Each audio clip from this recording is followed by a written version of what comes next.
Hi guys! My name is Venice Jamie Simerator from SBIT1E, and for today we are going to tackle about program flow conditional structures. So let's begin. So para po sa ating objectives, number 1, to understand what program flow is. Number 2, to learn the different types of conditional statements in Java. And lastly, able to create simple program using this. Yan. So, ano nga ba ang program flow? The program flow follows the order in which the computer reads and runs the instructions. So, basically, ang sinasabi dito is, kapag nagko-code ka, kung ano lang daw yung inuutos mo sa program mo is, yun lang din yung lalabas. Susundin yun ng computer. Next is normal flow from top to bottom. So, paano nga ba nito binabasa yung ating program? So, ang normal flow daw po nito is mula sa itaas hanggang pababa. However, a program doesn't always linear. So, hindi daw laging nasusunod yung ganun. Kasi, dito na pumapasok yung conditional structures natin. So, we have two types of that. So, ano nga ba yung dalawang uri ng control structures na yon? So, first is decision control structures. So, it lets the computer decide what to do next depending on whether a condition is true or false. So, the second is repetition control structures. It lets the computer do something over and over instead of writing the same code many times. So, syempre, for today's video, yung lesson natin is magpo-focus tayo ngayon sa decision control structures lang muna. So, let's begin. So, dito muna tayo sa pinakaunang conditional statement, which is the if statement. So, an if statement is a decision control structure in programming that allows the computer to execute a block of code only if a specified condition is true. So, basically, ang control structure na to is para sa mga true na sagot lang. So, para sa isang condition lang. So, nakikita nyo naman na sa syntax natin is if, and ito yung condition, and may statement siya. So, isa lang ang sagot niyan. True lang siya, and wala siyang false. Kaya, if lang siya yan. So, nakikita natin if lang siya. So, basically, ang if statement is ginagamit natin kapag magko-code tayo na gusto nating malaman kung totoo lang yung sagot. So, wala siyang false or any choices. True lang dapat. Kaya, dito sa ating syntax, meron tayong, kung nakikita nyo, meron tayong if, and may condition tayo, and meron tayo dyang statements. So, basically, pang isahang sagot lang siya. Para sa mga true lang. Kaya, ayan. So, para mas maintindihan natin, naghanda ko dito ng example. So, yan. Int age equals 18. So, ano nga ba ang ibig sabihin ng int? So, yung int po natin dyan is integer. And yung age naman is, ito yung ating variable. So, yung variable natin, siya yung nag-hold ng value, which is here, 18 siya. 18 yung value natin. So, yan, dumako tayo dito sa if. So, if, ito yung condition na natin kaysa, ayan siya. Age is greater than or equal to 18. So, ayan, so ilalabas na niya, which is system out println. So, yan, ayan yung pwede ka nang mag-enter ng choice mo, yung answer mo, ilagay mo na dyan. So, yan. So, yan, pwede mo nang i-enter yung answer mo dyan.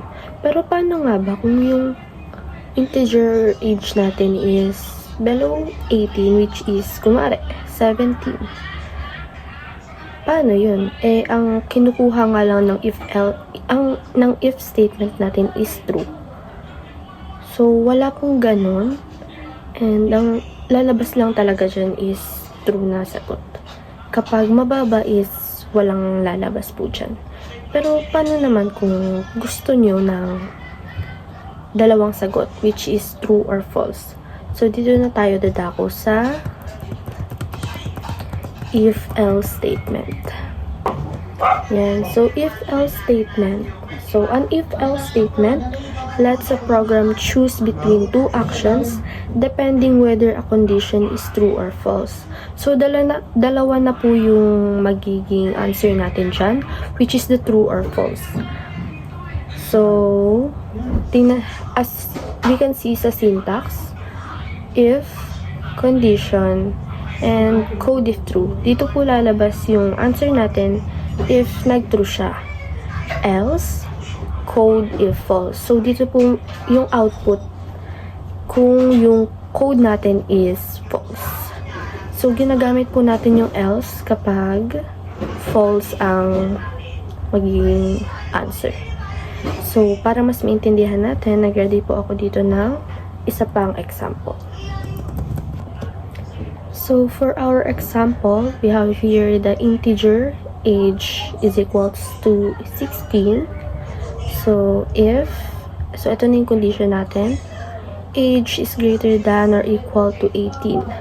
So, ilalabas po niyan, kung if true, ilalabas po niyan na pwede ka nang bumoto or pwede ka nang mag-enter ng choice mo.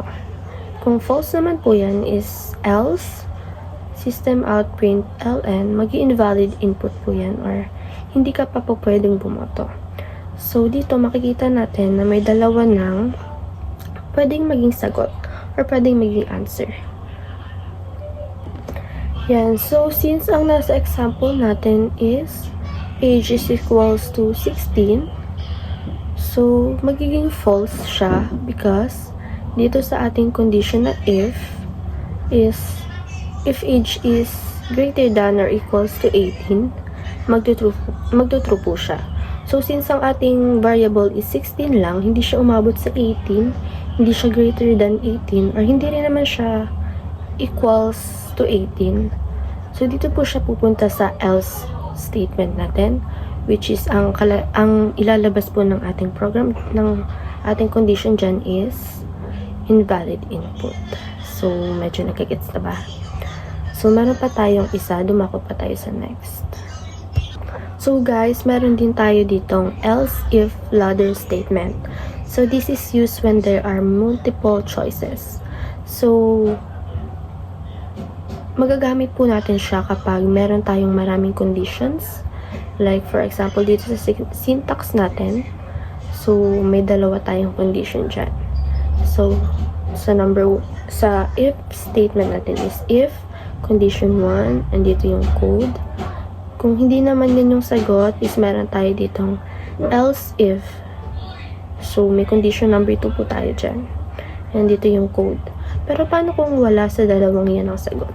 So, dito na po papasok yung ating else. May pangatlo po tayo dyan. Kaya, ang sabi dito sa else if ladder statement, may multiple choices po tayo dito. Or may multiple conditions. So, hindi lang po siya dalawa. Tatlo po siya. Pwede po siya maging tatlo. So, sa else naman sa last, code if none of the above. So, wala pong lalabas kapag gano'n.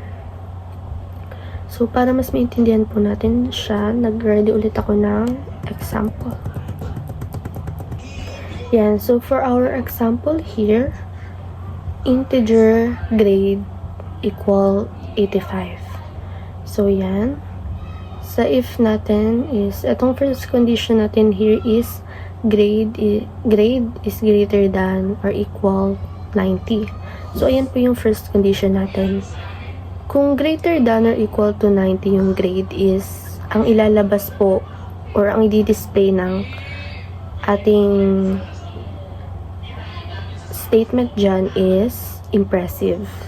Yan. So, else if, kung hindi naman po, kung ang grade naman natin is greater than or equal to 75, ang i-display naman po dyan ay passed.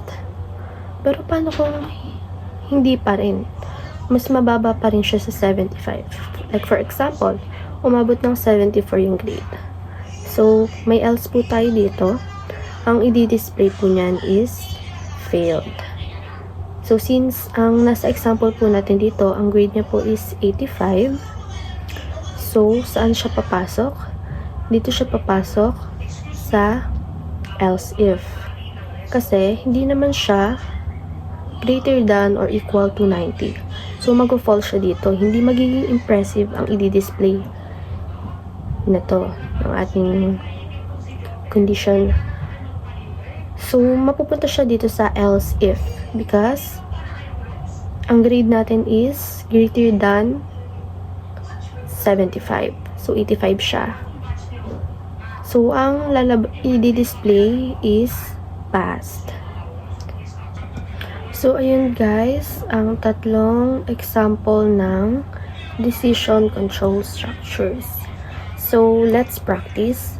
May hinanda ako ditong activities. So, create a program that will identify whether a person is an adult or a minor. So, gagawa tayo dito ng program na mag-identify kung ang person is adult or a minor.